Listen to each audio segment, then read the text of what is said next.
Ladies and gentlemen, today I stand before you to share a powerful message of faith, strength, and perseverance. I want to remind you that before God uses us for His divine purpose, He often puts us through a series of tests. These tests are not meant to break us, but to mold us into the vessels He can use to spread His love and bring about His plans. In the Bible, we find numerous examples of individuals who faced challenging tests before they were called to fulfill God's purpose. Take Abraham, for instance. God commanded him to leave his homeland and go to a new land. Abraham's obedience was tested, but in Genesis 12:2-3, God promised, "I will make you into a great nation, and I will bless you. I will make your name great, and you will be a blessing." The first test that God may give us is the test of faith. Just like Abraham, we must trust in God's promises and believe that He has a plan for our lives. We may face difficulties and uncertainties, but we must hold on to our faith. Remember Hebrews 11:1. Now faith is confidence in what we hope for and assurance about what we do not see.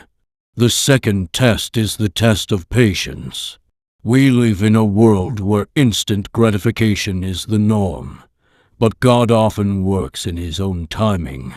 Joseph, in the book of Genesis, endured years of hardship and betrayal before he rose to prominence. Yet, in Genesis 50:20, Joseph declared, "You intended to harm me, but God intended it for good to accomplish what is now being done, the saving of many lives."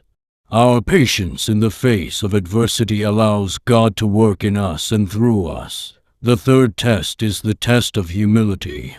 Moses, despite being raised in the palace of Pharaoh, was chosen by God to lead the Israelites out of Egypt. However, before Moses could fulfill his purpose, he had to learn humility. As Jesus said in John 14:15, "If you love me, keep my commands." Our obedience to God's will brings blessings and enables us to be instruments of His grace. Lastly, the fifth test is the test of endurance. The Apostle Paul, throughout his ministry, faced numerous trials and hardships. Yet, he persevered, knowing that God's strength was made perfect in his weakness. In 2 Corinthians 12:9, Paul wrote, "But he said to me, 'My grace is sufficient for you, for my power is made perfect in weakness.'" Our endurance through difficult times allows God's power to shine through us. Dear friends, as we journey through life, let us embrace these tests with courage, knowing that they are stepping stones toward fulfilling God's purpose for us.